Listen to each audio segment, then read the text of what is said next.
Hello बच्चों, पाठशाला गुरुकुल में आपका स्वागत है। आज हम लोग पढ़ेंगे क्लास 12 सॉल्यूशन चैप्टर का लेक्चर नंबर 3। हम लोग आगे बढ़ने से पहले पिछले लेक्चर का थोड़ा रिवाइज कर लेते हैं, फिर आगे बढ़ते हैं।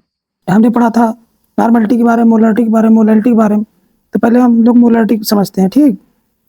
अभी थोड़ा थोड़ा रिवाइज करा दे रहा हूँ।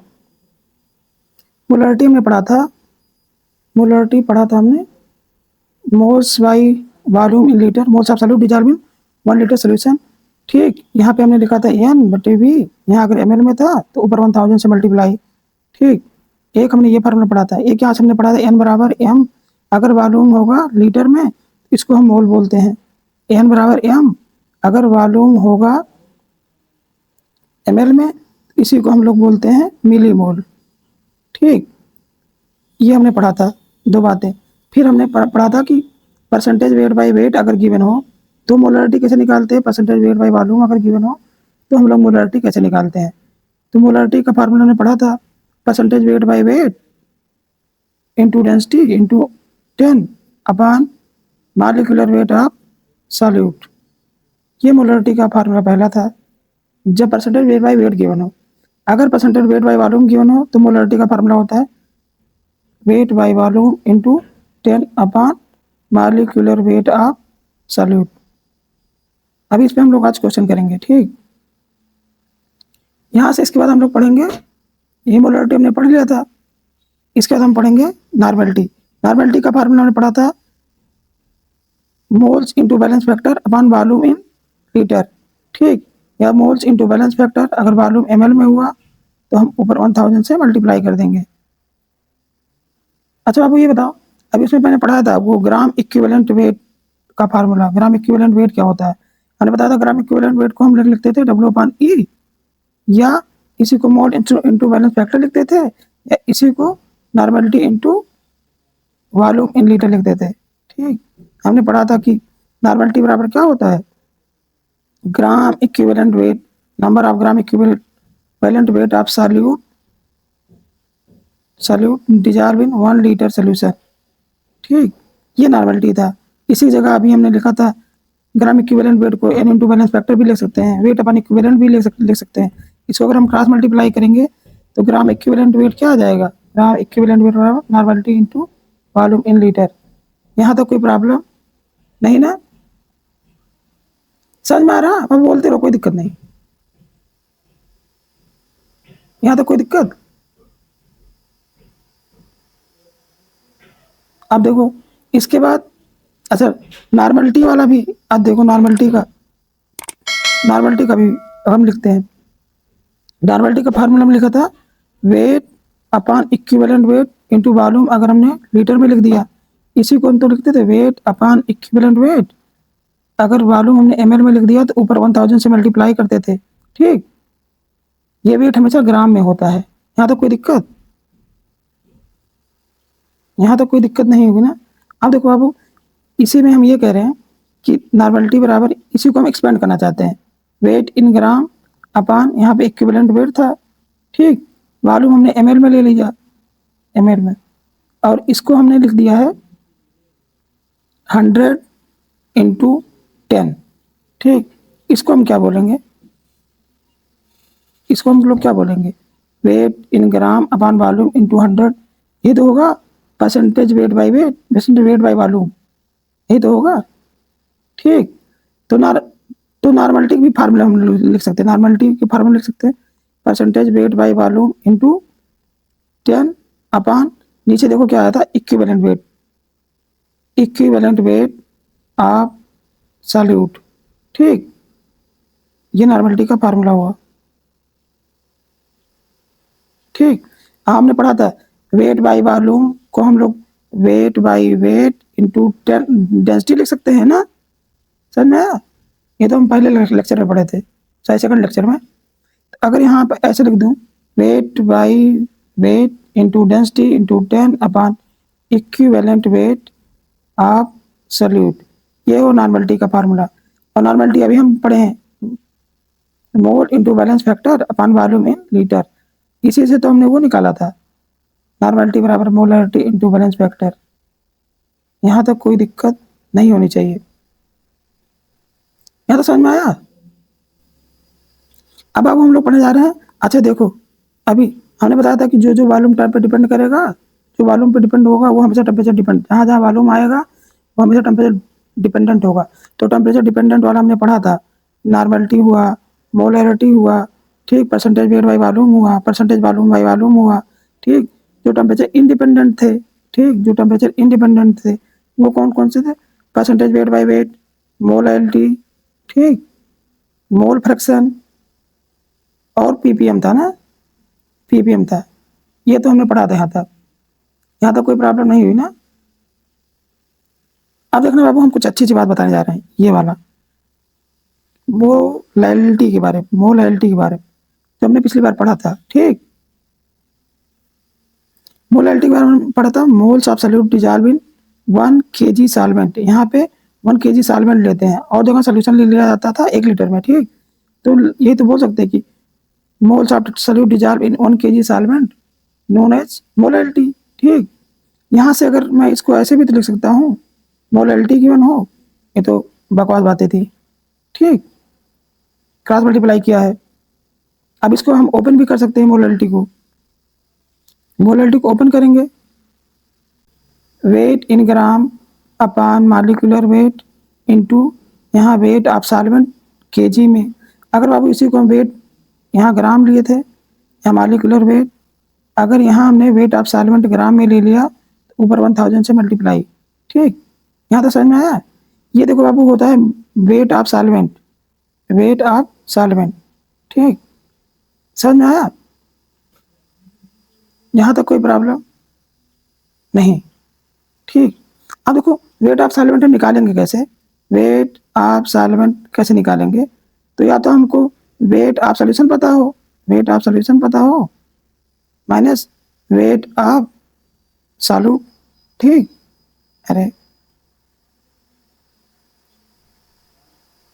समझ में आया।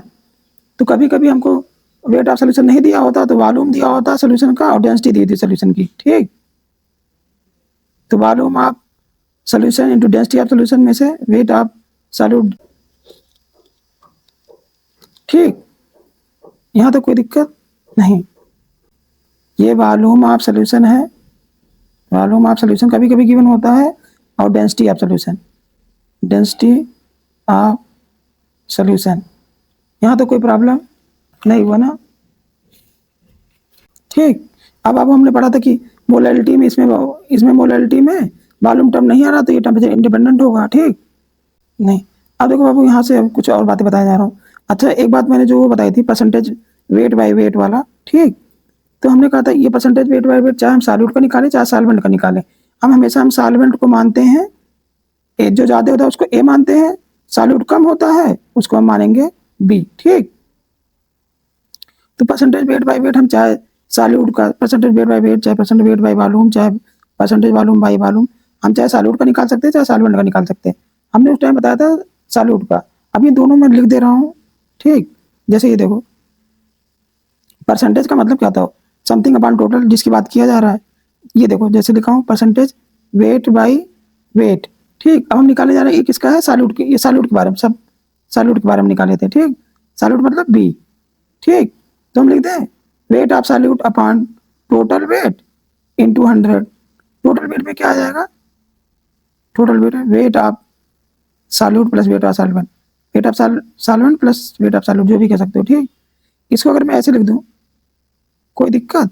W A plus W B into 100। अब अगर इसको ऐसे, ये सब सॉल्यूट के बारे में चल रहा है, वेट बाई वॉल्यूम, तो यहाँ पे क्या लिखूंगा? Weight of solute upon volume of solution, तो V A plus B B into 100, ठीक। परसेंटेज वॉल्यूम बाई वॉल्यूम, तो यहाँ क्या लिखेंगे? Volume of solute upon volume of solution या टोटल वॉल्यूम इंटू 100, ठीक। अगर हम सॉल्वेंट के लिए लिखना चाहते हैं, सॉल्वेंट के लिए, सॉल्वेंट को क्या मानते हैं? ए। तो जहाँ वी लिखा था, ये देखो परसेंटेज वेट बाई वेट को हम क्या लिख सकते हैं?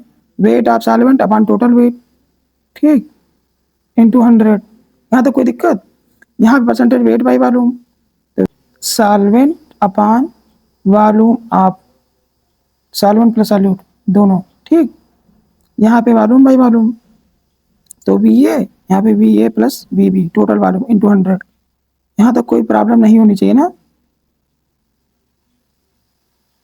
अब आपको एक बात, अब आपको दो कुछ बातें हैं ना, ये बहुत इंपॉर्टेंट है, ये तो मतलब एग्जाम में बहुत बार पूछा गया, तो वेरी इंपॉर्टेंट। पहले जैसे भी हमने पढ़ा था अभी, ये तो जानिएगा ना कि रिलेशन नॉर्मलिटी मोलरिटी में, ये तो अभी पढ़े थे, ये तो इंपॉर्टेंट नहीं है।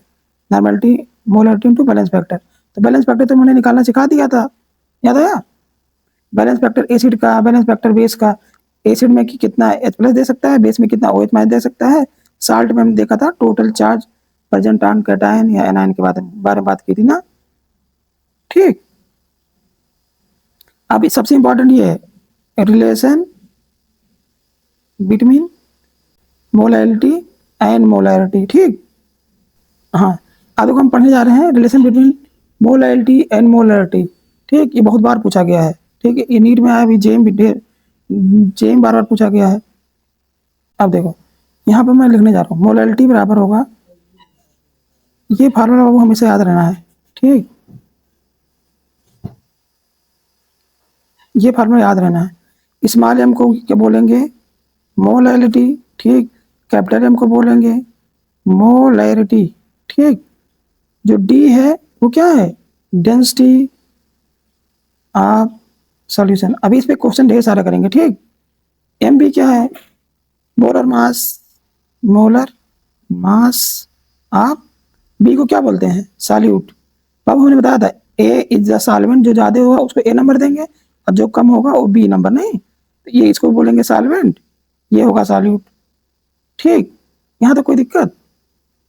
ये बाबू नीट में बहुत बार पूछा गया है, बहुत इंपॉर्टेंट है, ठीक। एक मैं और बता दे रहा हूँ, इस पे भी क्वेश्चन करवाता हूँ। एंड मोलैलिटी लिख रहा हूँ, मोलैरिलेशन, ठीक, बिटवीन स्मॉल एम मोल। अब देखो यहाँ पे लिखा एक्स बी, ये मोल फ्रैक्शन आप सॉल्यूट होगा, एक्स ए बराबर M into capital M into A. इसको बताता हूँ क्या बोलते हैं। ये देखो एम तो है मोलैलिटी, अभी हमने पढ़ा था मोलैलिटी, ठीक। एक्स बी क्या है?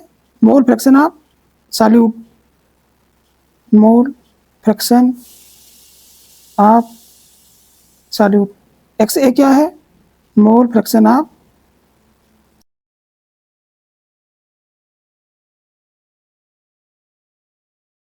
अच्छा ये देखो एम ए क्या है? मोलर मास ऑफ सॉल्वेंट, ठीक। यहां तक कोई दिक्कत? अच्छा बाबू, एक्स ए प्लस एक्स बी बराबर हमने पढ़ा था 1 के, ठीक। तो यहाँ ऐसे भी तो लिख सकते हो इसको कि एक्स बी, यहाँ 1 माइनस एक्स बी बराबर M into M A upon 1000, ठीक। ये दोनों बातें तो सेम ही तो लिखी हैं, ठीक। अब देखने के बाद अगर हमने कहा इफ सॉल्वेंट इज वाटर, ठीक, तो वाटर का मॉलिक्यूलर वेट कितना होगा? 18, ठीक।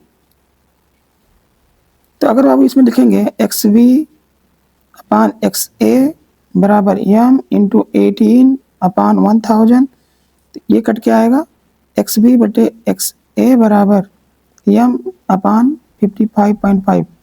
ये याद रखना है, ठीक। ये दो फार्मूले हमेशा याद रखने हैं, ये वाले चाहे ये वाला याद कर लो, ये वेरी इंपॉर्टेंट।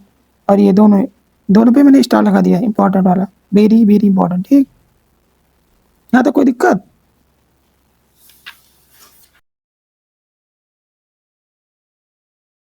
बाबू ये सब चीजें ना आप अपने, ये सब जिसपे मैं ये पेन चला रहा हूँ, ये सब अपने आप शॉर्ट नोट पे लिखेंगे, ठीक। मैं लिख दिया करूँ शॉर्ट नोट्स, ये शॉर्ट नोट पे लिखिएगा ये सब बातें, ये आपके उस शॉर्ट नोट हमेशा आपके हाथ में होना चाहिए। यहाँ तक कोई दिक्कत? बता रहा हूँ, जैसे बाबू हमने पढ़ा था अभी, हमने पढ़ा था मोलैरिटी। जब हम मोलैरिटी पढ़ रहे थे तो हमने पढ़ा था कि मोलैरिटी मैंने पढ़ा था कि moles of solute dissolve in 1 litre solution, इसको हम मोलैरिटी बोलते थे। स्ट्रेंथ में क्या बोलेंगे कि वेट ऑफ सॉल्यूट, स्ट्रेंथ को बोलेंगे wait of solute dissolve in 1 litre solution, इसको बोलेंगे स्ट्रेंथ। समझ में आया? वहां पे मोल होता था, यहाँ पे वेट है, ठीक। बाबू इसकी यूनिट क्या होगी, ये ग्राम पर लीटर। देखो जहां वॉल्यूम भी टर्म आया तो ये क्या होगा, टेम्परेचर डिपेंडेंट होगा, ठीक। अब देखो एक अच्छी सी बात, बाबू हमने जो मोलरिटी पढ़ा था, मोलरिटी बराबर हमने पढ़ा था moles upon volume in litre में, ठीक। इसी को अगर हम ओपन कर दें तो क्या लिख दें, wait in gram upon molecular weight, ठीक, इनटू वॉल्यूम लीटर में, ठीक। यहाँ तक कोई दिक्कत। अब बाबू अभी पढ़े हैं हम लोग, ये देखो इसको हम लोग बोलते हैं स्ट्रेंथ। तो मोलरिटी बराबर लिख दूं स्ट्रेंथ अपॉन मॉलिक्यूलर वेट, ये relation between molarity and strength के बीच में, मॉलिक्यूलर वेट, ठीक। आप सल्यूट, सल्यूट, ठीक। केस ऑफ डाइल्यूशन हम पढ़ते हैं मोलरिटी के लिए, मोलरिटी में केस ऑफ डाइल्यूशन, ठीक। चाहे डाइल्यूशन की बात करें चाहे कंसंट्रेशन की बात करें, ठीक। अगर मैं एक पॉइंट यहाँ मैं एक पॉइंट चाहिए तो आप लिख सकते हैं कि चाहे डाइल्यूशन की बात करें चाहे कंसंट्रेशन की बात करें चाहे मिक्सिंग की बात करें ना, ठीक, चाहे मिक्सिंग की भी बात करें, इसमें हमेशा मोल कांस्टेंट होंगे, मोल कांस्टेंट होता है, ठीक। जैसे सब समझाता हूँ, ये देखो बाबू मान लो कि एक कंटेनर ये है, ठीक, इसमें एक सोल्यूशन भरा है, सोल्यूशन ए, एक सोल्यूशन भरा है। चलो पहले डाइल्यूशन की बात करते हैं। ये देखो हमने कहा था कि एक सोल्यूशन था जिसका मोलरिटी था M1, ठीक, मोलरिटी इसका था M1, इसका वॉल्यूम था V1, ठीक। हमने इसमें पानी डाल दिया, डाइल्यूशन का मतलब वाटर ऐड कर दिया, ठीक। तो यहाँ पे क्या होगा, वॉल्यूम हुआ होगा, मोलरिटी कुछ चेंज हुआ होगा, मोलरिटी हुआ M2, वॉल्यूम हुआ V2, समझ में आया। यहाँ तक कोई दिक्कत। अब सोचो बाबू कि जब डाइल्यूशन करते हैं तो मोल्स तो हमेशा कांस्टेंट, मोल्स एब्सोल्यूट हमेशा कांस्टेंट होंगे, जितना मोल इसमें था, जितना मोल इसमें था, ठीक, उतने मोल तो अभी भी तो रहेगा ना, पानी डालने के बाद भी तो, फिर ठीक। डाइल्यूशन में हमने सॉल्यूट थोड़ी चेंज किया, हमने सिर्फ सॉल्वेंट चेंज किया ना, तो मोल्स ऑफ सॉल्यूट हमेशा कांस्टेंट रहेंगे, ठीक।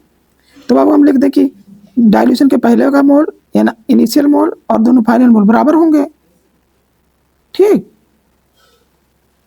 Before dilution and after dilution.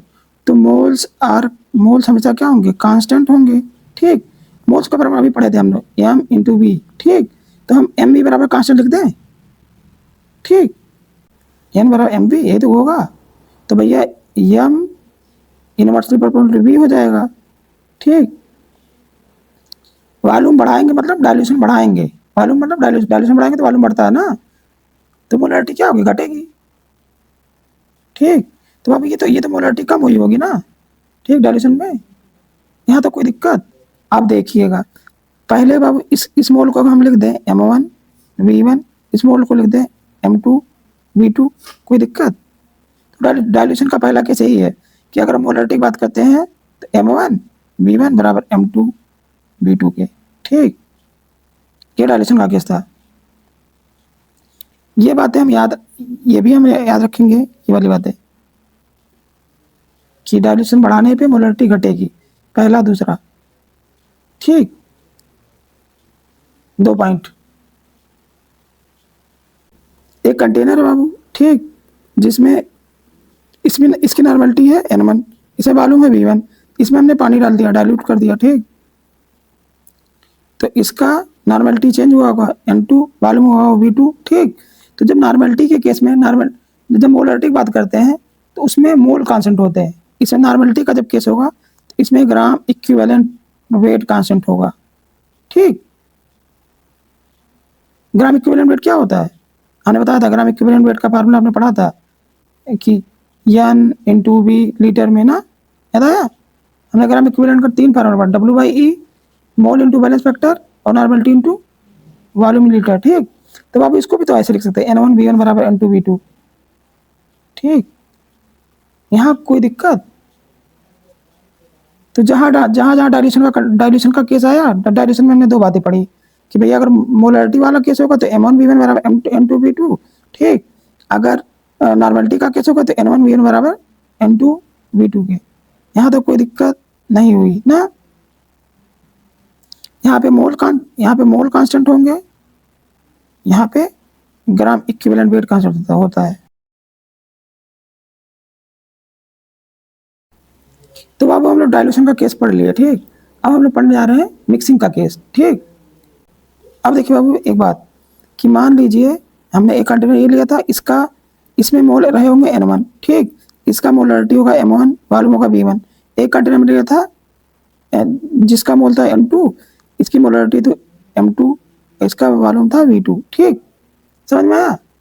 इन दोनों को हमने मिक्स करके एक में डाल दिया, ठीक। समझ में आया। इसका बाबू वॉल्यूम कितना होगा, वॉल्यूम तो जुड़ जाएगा V1 प्लस V2, ठीक। इसका मान लीजिए मोलरिटी, आप मिक्सचर की बात करेंगे, मोलरिटी मिक्सचर, ठीक। अभी ये निकालेंगे कि ये कितना होगा, ठीक। यहाँ पे मोल कितना होगा N1 प्लस N2। यहाँ तो कोई दिक्कत, मोलरिटी या मिक्सचर को हमने M मान लिया है, ठीक। हाँ, तो यहाँ पे देखो आप पहले मोल कितने थे, N1 प्लस N2 बराबर N बना, इसकी भी वैल्यू तो वही है N1 प्लस N2, देखो, ठीक। अगर आप इसका N निकालेंगे, N बराबर M इंटू V होता है, ठीक। हमने मिक्सचर की वैल्यू M माना है, तो यहाँ पे M, यहाँ पे V1 प्लस V2 लिख दो, कोई दिक्कत, M मिक्सचर, ठीक। M मिक्सचर की बात कर रहा हूँ, ठीक। अब देखो, अब यहाँ पे मैंने लिखा N1 की value M1 V1 plus M2 V2 बराबर M, यहाँ मिक्सचर में लिख दे रहा हूँ, यहाँ V1 प्लस V2, ठीक। तो मोलरिटी ऑफ मिक्सचर क्या होगी, ये डायरेक्ट याद, M1 V1 plus M2 V2 अपान V1 प्लस V2, ठीक। आपको अब ये बातें याद रहनी चाहिए, ऊपर वाली कहानी कोई मतलब नहीं। लेकिन कभी कभी ये पूछा जाता है ना कि जब मिक्सिंग करते तो क्या कांस्टेंट रहता है, मोल्स एब्सोल्यूट, ठीक। तो हम दो कहानी बताते हैं। पहले देखिए केस नंबर फर्स्ट कि अगर मान लो इन दोनों कंटेनर में रहा होगा, इसमें भी एसिड था, इसमें भी एसिड था, तो एसिड जोड़ रहे हैं, या मतलब दोनों सेम चीज़ है ना, ठीक। तो इसके लिए मान लीजिए इसका मोलरिटी M1 वॉल्यूम V1, इसका मोलरिटी M1 वॉल्यूम V1। जब इसको मिक्स कराया गया तो मोलरिटी ऑफ मिक्सचर होगा M1 V1 plus M2 V2 plus V1 plus V2, ठीक। हम ये कहना चाह रहे हैं कि जब दो एसिड को या दो बेस को, ठीक, यहाँ भी बेस रहा होगा, यहाँ भी बेस रहा होगा, ठीक। Molarity M1 volume V1, molarity M1 volume यहाँ V2 M2 V2, ठीक। इसका भी फार्मूला ही आएगा, समझ में आया, कि मोलरिटी ऑफ मिक्सचर बराबर M1 V1 plus M2 V2 plus अपन V1 प्लस V2। यहाँ तो कोई प्रॉब्लम नहीं हुई बेटा। तो बाबू हम ये सब कह सकते हैं ना कि अगर चाहे एसिड की बात करें चाहे बेस की बात करें, तो यहाँ पे हम दोनों को जोड़ देंगे, और दो एसिड हो, दोनों सेम टाइप के होंगे, सेम टाइप से ऐड होंगे, दोनों एसिड होंगे तो प्लस कर देंगे, दोनों बेस होंगे तो प्लस कर देंगे, ठीक।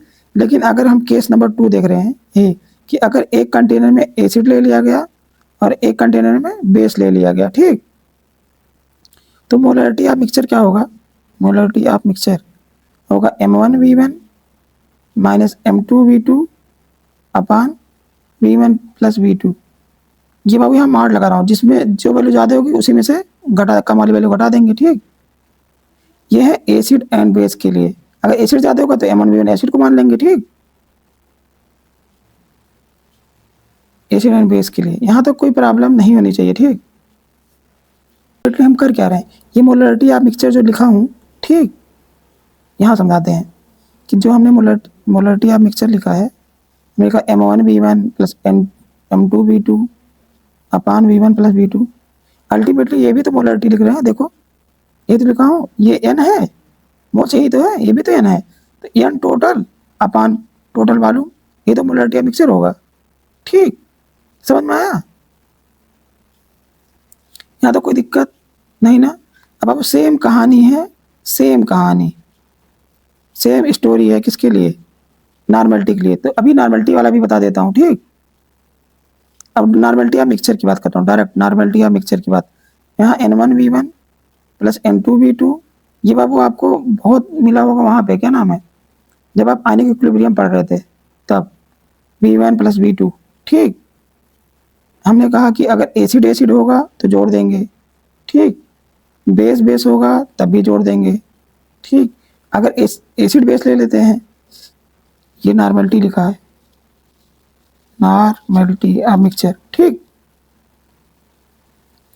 अगर बाबू ये देखो, अगर हमने कहा एक एसिड ले लिया हमने और एक बेस ले लिया, तो जो ज़्यादा होगा उसी में से घटाएंगे। नॉर्मलिटी ऑफ मिक्सचर बराबर N1V1 माइनस N2V2 अपान V1 प्लस V2, दोनों एक ही साथ पढ़ा दिया हूँ, ठीक। दो कहानियाँ, जो मोलरिटी के साथ वही नॉर्मलिटी के साथ, ठीक। सेम कॉन्सेप्ट, सेम कॉन्सेप्ट, समझ में आया था। अब बाबू दो तीन कहानी और बताने जा रहा हूँ, ठीक। जो अभी हमने पढ़ा था, ये जो पढ़ा रहा हूँ वो ऑप्शन वाला के लिए, MCQ के लिए, ठीक। ये हम सोच सकते हैं, देखो हम ये सोच सकते हैं क्या, कि जो मोलरिटी ऑफ मिक्सचर है, ठीक, अभी हमने पढ़ा M1V1 प्लस M2V2 अपान, अच्छा नहीं लिख रहा हूँ, रुक जाओ, M1V1 प्लस M2V2 अपान V1 प्लस V2। हम ये कह रहे हैं कि बाबू अगर दोनों का वॉल्यूम सेम होगा, ठीक, तो अगर वॉल्यूम सेम हुआ तो हमने बताया बाबू कि अगर दोनों के वॉल्यूम बराबर हुए तो जो मोलरिटी ऑफ मिक्सचर आएगा वो आएगा M1 प्लस M2/2, ठीक। ये आप कब लगाएंगे, in case of equal volume, ठीक। अगर वही तो नॉर्मलिटी ऑफ मिक्सचर क्या होगी बाबू, वही होगा, वहाँ भी होगा N1 प्लस N2/2, ठीक। दोनों एक साथ समझा दिया हूँ, ठीक। और ये हमारी पहली बात। दूसरी बात ये है बाबू कि जो हमने मोलरिटी लिया था M1 M2, ठीक, जो मोलरिटी ऑफ मिक्सचर आएगा, मोलरिटी ऑफ मिक्सचर ये इन्हीं दोनों के बीच में होगा, ठीक। ये हमेशा ऑलवेज, ठीक। ये बात आपको समझ में आई। तो सेम कहानी नॉर्मलिटी वाले में, नॉर्मलिटी ऑफ, सॉरी यहाँ पे मैं लिख रहा हूँ नॉर्मलिटी ऑफ मिक्सचर, ठीक, N2, ये इन दोनों के बीच में होगा, ये भी ऑलवेज। समझ में आया कि बाबू ये सब हम लोग MCQ के लिए कर रहे हैं, ठीक। केस ऑफ इक्वल वॉल्यूम, मतलब समझ पा रहे हो बाबू कि जैसे अगर मान लीजिए अगर हमने कहा कि अगर 2 मोलर है और 6 मोलर है, ठीक, अगर इन दोनों को मिक्स किया गया, ठीक, तो मोलरिटी तो इनसे तो मोलरिटी तो हमेशा इन्हीं बीच में ही आएगी, ठीक। तो अगर मान लो ऑप्शन में दिया हो 1 मोलर या ऑप्शन में दिया हो 8 मोलर, तो ये सब काट सकते हैं नहीं। अगर ऑप्शन में दिया गया ये और इसको दिया गया तो काट नहीं सकते, ठीक। ये देखो अभी इन्होंने पहला क्वेश्चन बोला ना, strength of solution is defined as, अभी हमने पढ़ा स्ट्रेंथ बराबर weight absolute dissolve in 1 litre solution, ठीक। वेट हमेशा ग्राम में होगा, ठीक। तो mass absolute per litre solution यही होना चाहिए ना। तो वेट दिया है 20 ग्राम, वॉल्यूम दिया है 500 ml, स्ट्रेंथ बराबर होता है वेट इन ग्राम, वॉल्यूम अगर ml में लेंगे तो ऊपर 1000 से मल्टीप्लाई, वेट दिया है 20, वॉल्यूम दिया 500, यहाँ 1000 काटेंगे तो कितना आएगा 40 ग्राम पर लीटर ना, ठीक। कैलकुलेट स्ट्रेंथ निकालना है, 25 ग्राम दिया गया है वेट और 500 ml, ओके। स्ट्रेंथ बराबर क्या होगा, weight in gram upon volume in litre, तो यहाँ ml दिया है तो ml इंटू 1000, ठीक।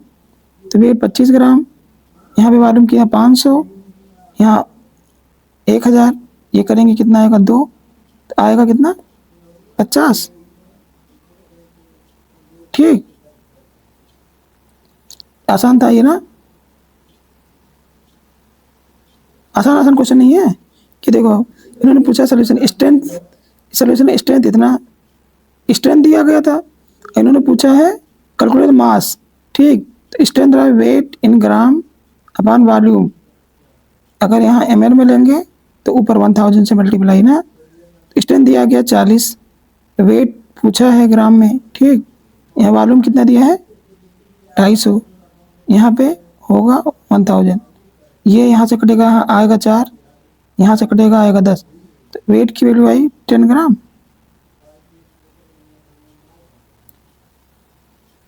ठीक।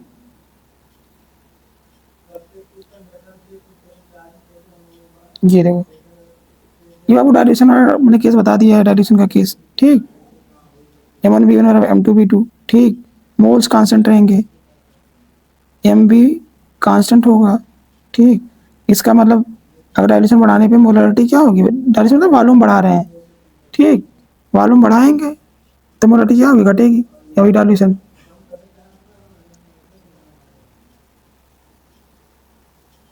डायल्यूशन बढ़ाने वॉल्यूम क्या होता है, बढ़ता है ना, डायल्यूशन बढ़ेगा तो वॉल्यूम बढ़ेगा, ठीक। सोल्यूशन ऑफ मोलरिटी 2 मोल दिया है, वॉल्यूम दिया इतना इतना ml, डाइल्यूटेड 500 ml। तो देखो मोलरिटी दिया 2 ml, वॉल्यूम दिया है 250, इन्होंने कहा डाइल्यूट किया है, ठीक। तो न्यू मोलरिटी कितनी होगी, तो चाहे M1V1 वाला कर लो, M1V1 बराबर M2V2 से, ठीक। M1 की वैल्यू 2 दी है, यहाँ 250, यहाँ M2 वैल्यू पूछा है, यहाँ 500, ठीक। तो अब यहाँ आएगा 2, इस 2 से ये 2 कटेगा तो मोलरिटी की वैल्यू कितनी आएगी 1 मोलर, ठीक। चाहे तो ऐसे भी तो सोच सकते हैं बाबू, देखो कि वॉल्यूम हमने बढ़ाया दुगना तो मोलरिटी हाफ हो जाएगी, ठीक। हाफ मतलब 2 का आधा, ठीक। यहाँ पे देखो वॉल्यूम है 100 ml, ठीक। मोलरिटी है 5, मैंने वॉल्यूम की आधा कर दिया, अगर वॉल्यूम आधा करेंगे मोलरिटी डबल हो जाएगी ना, तो 5 से 10 हो जाना चाहिए।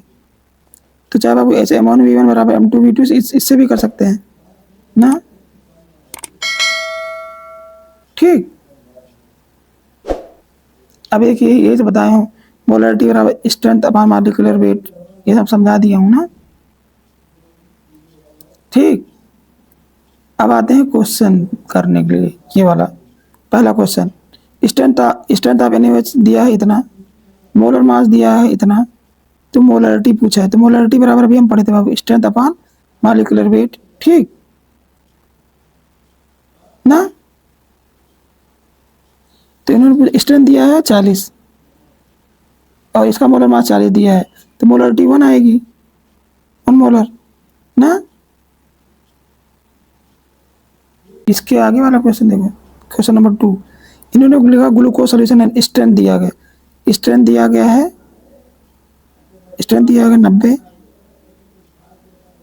इन्होंने मोलर मास दिया है इतना, मोलरिटी पूछा, तो मोलरिटी बराबर यही तो होगा स्ट्रेंथ अपॉन मॉलिक्यूलर वेट, ठीक। इस 90 अपॉन 180 0.5 आना चाहिए,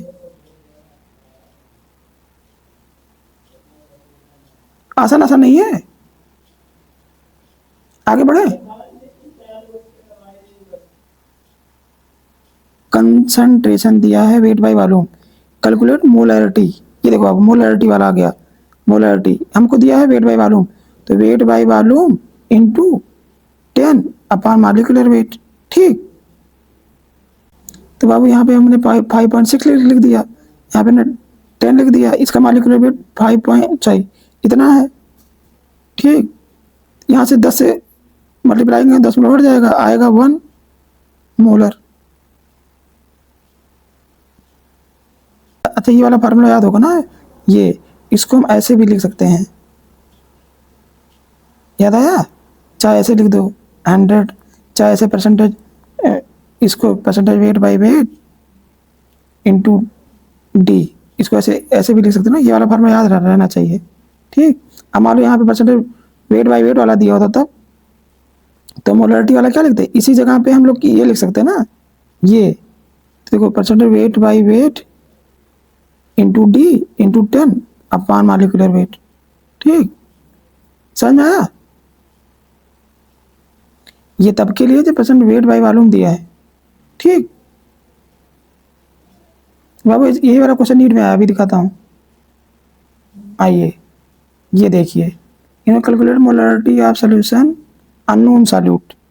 ठीक, मॉलिक्यूलर वेट दिया है विच आप, अच्छा परसेंटेज वेट बाय वेट दिया है, डेंसिटी दी है, तो आपको निकालना मोलरिटी। देखिए यहाँ पे दिया है वेट बाय वेट। ठीक, तो मोलरिटी का formula percentage weight by weight into density into 100 upon molecular weight of solute. ठीक, यहाँ तो कोई दिक्कत।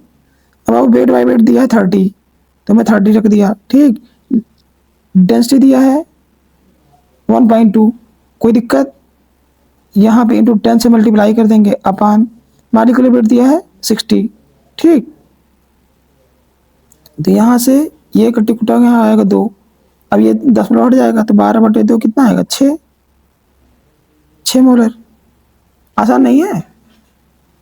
एक और question, calculate the molarity of solution, molality यहाँ पूछा, मोलैलिटी पूछा of solution 3 moles sugar dissolve in M, ये मोलैलिटी पूछा है N/W इन kg।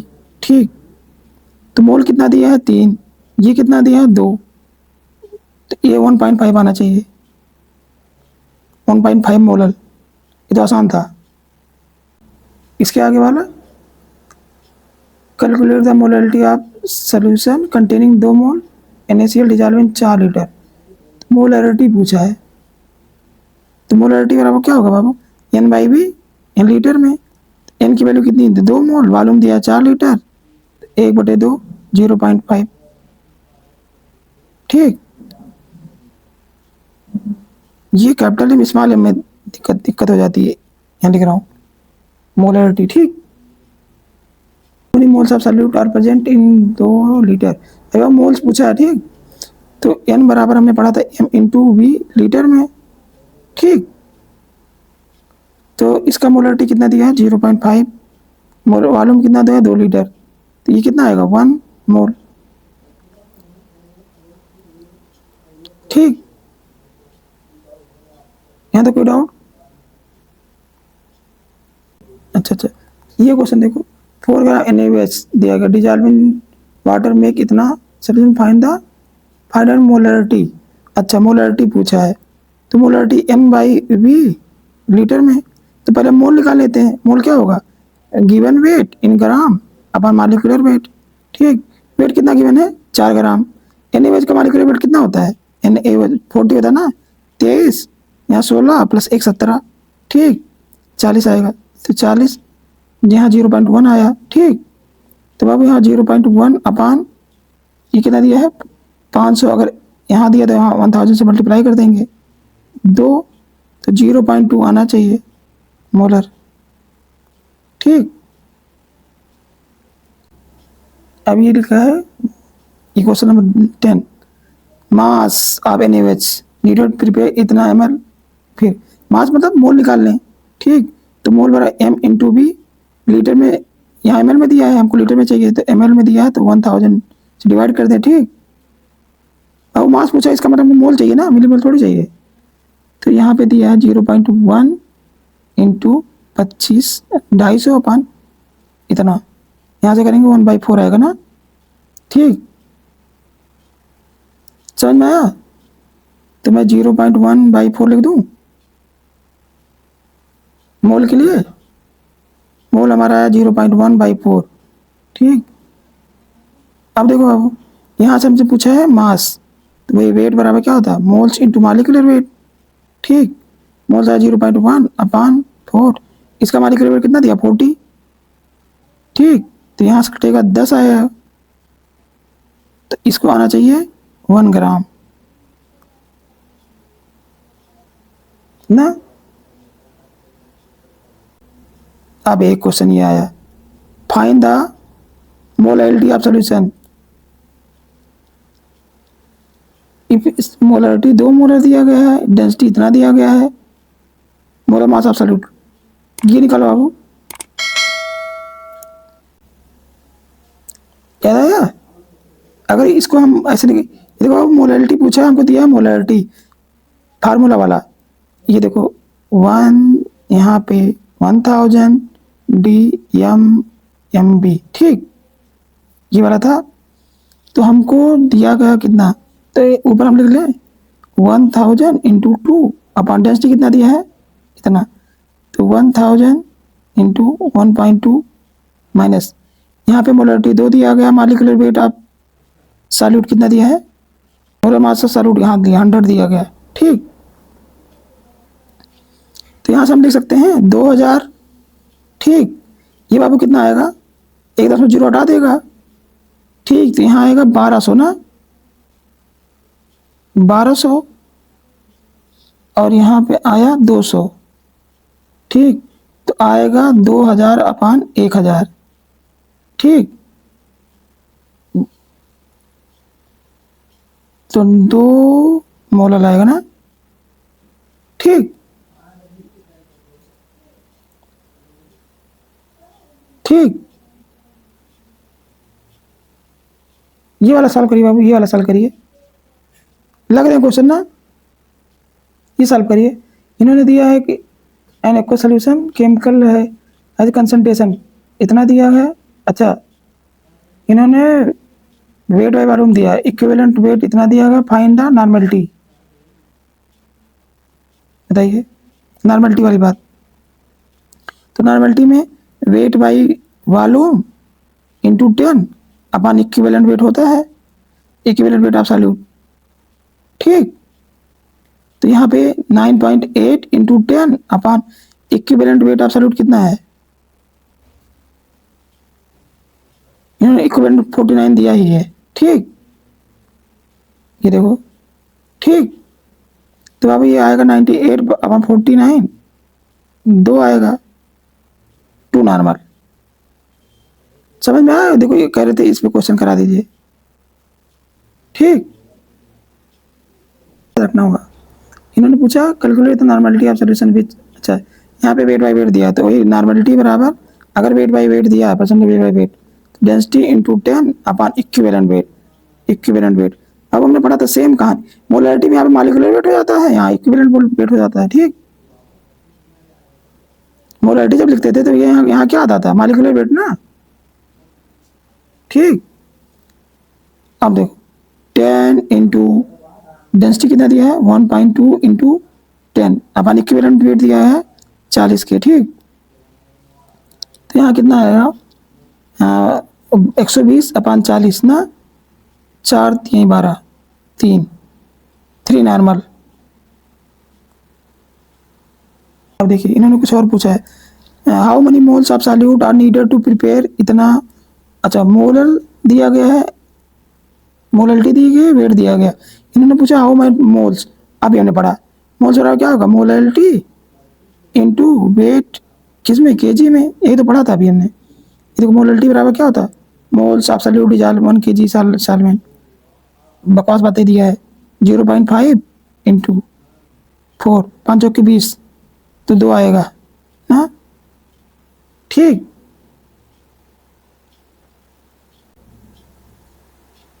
कुछ ज़्यादा आसान हो गया क्या। इन्होंने पूछा है what mass of solvent in KG dissolve. अच्छा, ये देखो मोलरिटी बराबर क्या होता है, मोल्स है, यहाँ wait of solvent in KG में, तो इन्होंने पूछा है mass of solvent in KG. अच्छा, डब्ल्यू केजी में पूछा है, mass of solvent in KG में, तो यहाँ क्या होगा एन बट्टे मोलरिटी के, मोलरिटी दिया है, सॉरी मोल दिया 0.8। ठीक, और मोलरिटी दिया 4, तो 0.8 अपान 4, ये कितना आएगा 0.2 नहीं। ठीक, और केजी में आएगा वेट ऑफ सॉल्वेंट। ये तो आसान था ना। अब देखिए यहाँ पे इन्होंने और कुछ लिखा है, 4 ग्राम NaOH dissolve in 500 gram water, find molarity. ठीक, मोलरिटी पूछा है तो आप पहले मोल निकाल लें, मोल निकाल लें। मोल 4/40 आएगा, क्योंकि इसका मॉलिक्यूलर वेट 40 होगा ना, NaOH का दिया भी है। ठीक, तो मोल आएगा 0.1। मोलरिटी पूछा है तो N/W अगर ग्राम में हो गया तो ऊपर 1000। ठीक, तो आया 0.1, ये 500, यहाँ 1000। ठीक, आएगा 0.2 मोलर। ठीक, ये तो और आसान था। अब देखिए, अब इन्होंने और एक क्वेश्चन पूछा है, 0.5 मोल। ओके, ट्राइप्रोटिक, इसका बैलेंस फैक्टर कितना होगा? 3। ठीक, acid dissolve in 2 litre solution resulting normality. तो नॉर्मलिटी बराबर हमने क्या पढ़ा था? Moles into balance factor. Volume अगर हमने लिया है लीटर में। ठीक, समझ में आया? यहाँ तो कोई दिक्कत? तो मोल्स आया 0.5, बैलेंस फैक्टर आया 3, और यहाँ पे आया वॉल्यूम कितना? 2 लीटर। ठीक, तो 1.5/2, तो ये आएगा 0.75। ठीक, नॉर्मल 0.75। ये तो आसान था। और यहाँ पे यहाँ पे खाली यही याद रखना था, डाइप्रोटिक होता तो बैलेंस फैक्टर 2 होता। फाइंड द नॉर्मलिटी, ये तो बाबू ये देखो, इस इसका बैलेंस फैक्टर कितना होगा? इसका 2। साल्ट का नहीं, हमने कहा था बैलेंस फैक्टर क्या, चार्ज निकाला जाता है। ठीक, तो नॉर्मलिटी बराबर हमने पढ़ा था मोलरिटी इंटू बैलेंस फैक्टर। ठीक, मोलरिटी दी है 2, बैलेंस फैक्टर 2, तो 4 आना चाहिए, 4 नॉर्मल। ठीक,